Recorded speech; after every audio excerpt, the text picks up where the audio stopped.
Okay, so now that we've taken a look at how we use the database class, we're going to actually start to go ahead and build it now. So I have two blank files here. One's database.php, that's within my classes directory, and I've got index.php, which we are going to instantiate the class and start to read data from our database, our MySQL database. Now, in the first part of the tutorial we looked at this, so we're going to not specifically be focusing on how we instantiate and what we're passing through. We're obviously going to be building this database class.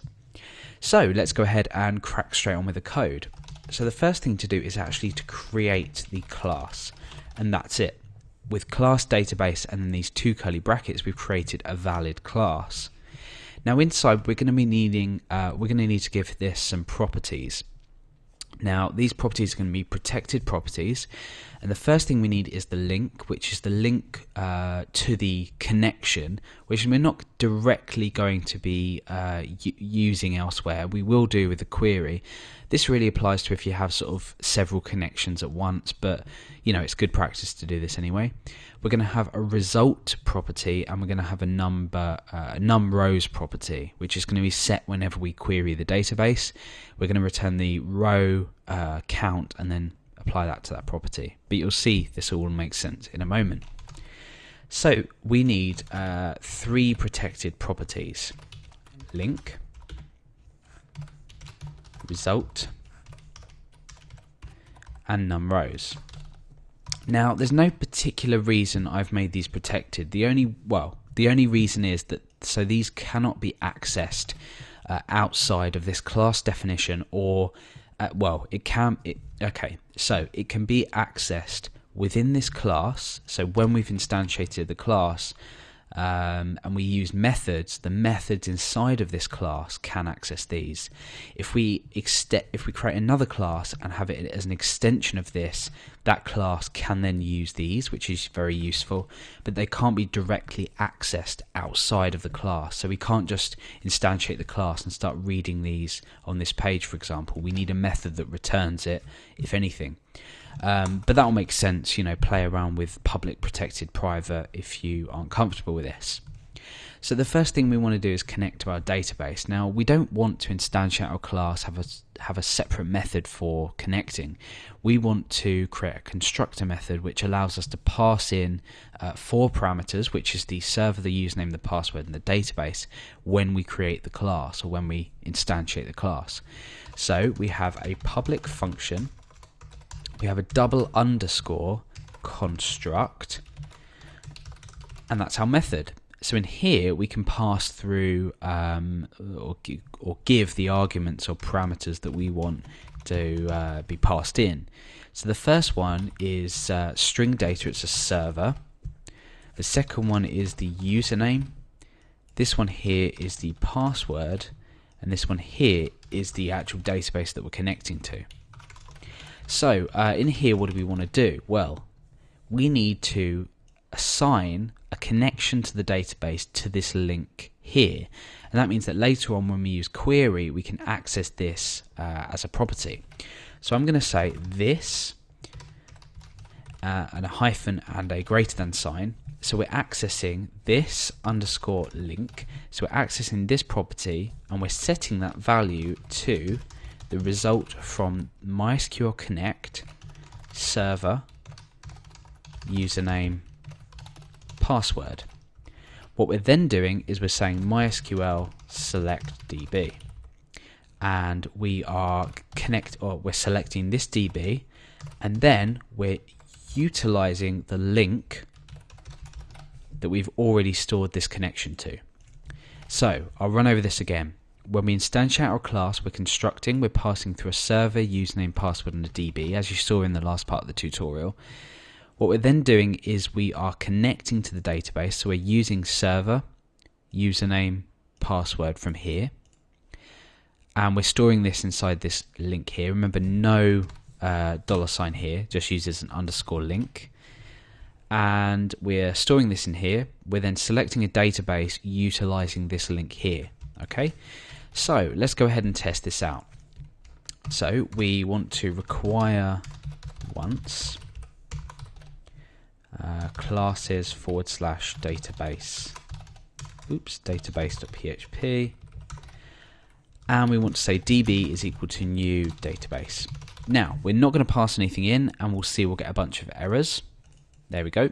That's just basically because we have four missing arguments for the constructor method.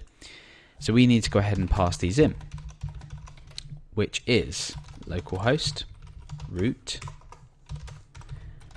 and website for the database. So when we refresh, nothing. Perfect. So the next method we need to create is a disconnect method. Now, I've just included this basically because it utilizes link again, so it just sort of reinforces what we've already looked at. But this isn't required. We'll go ahead and add it in anyway. So the method name is disconnect, and all we need to do is say MySQL close. Now, what are we closing? Well, we've stored the connection in link, so we just say this underscore link. So here, down here somewhere, we can say db disconnect, and everything can be done inside here. So let's just check we've got no errors. Seems okay. Okay, so the next is the query. So this is the sort of meat of it, where we're actually passing through a string, which is an SQL query. We're querying the database, and then we're going to set the number of rows that are being returned into this property here. So the function is called query, and we want to pass in an SQL string. Sorry, not a colon on the end of there, brackets. So we're passing in an SQL, which is a string. Bear in mind, we're not looking at security from this point of view. Just to mention, we're not escaping anything. I just thought it'd get in the way of the tutorial. You could go ahead and create a sanitized method, something like that.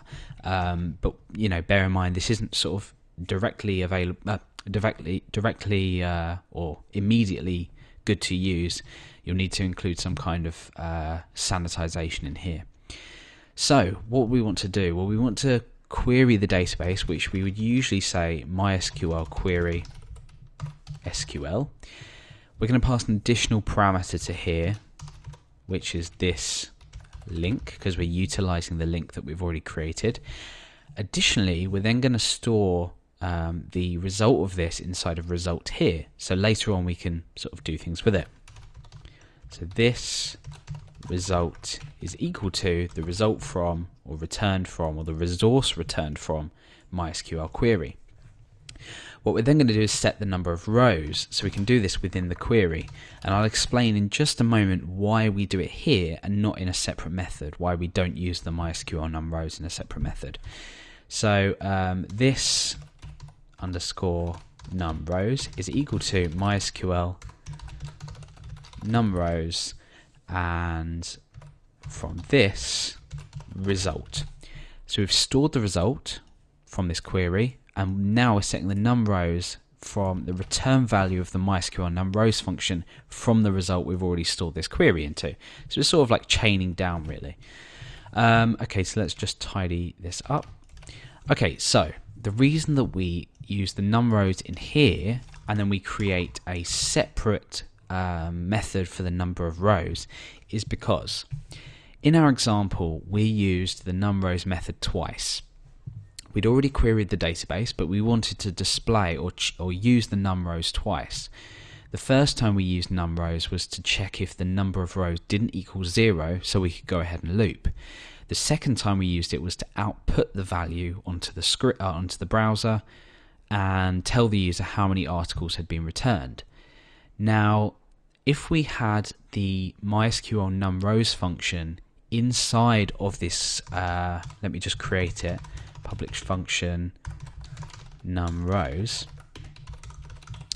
So if we had the MySQL numRows function in here, we call this method twice, we would be using the MySQL numRows function twice, so double the power that we would require.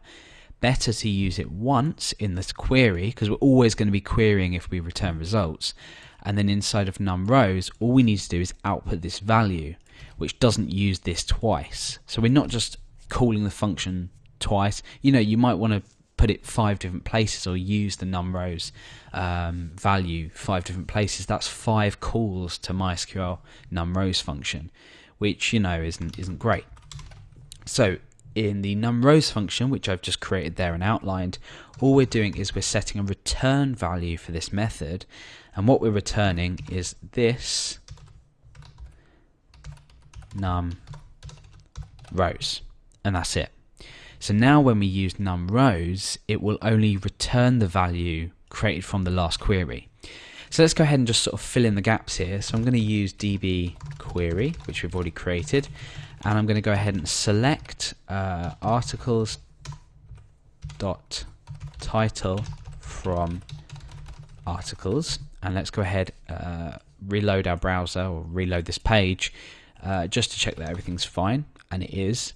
We're now going to, I'm just going to echo out this oh sorry, not this, db numRows. So the numRows function or method, same thing, is returning the number of results from the last query.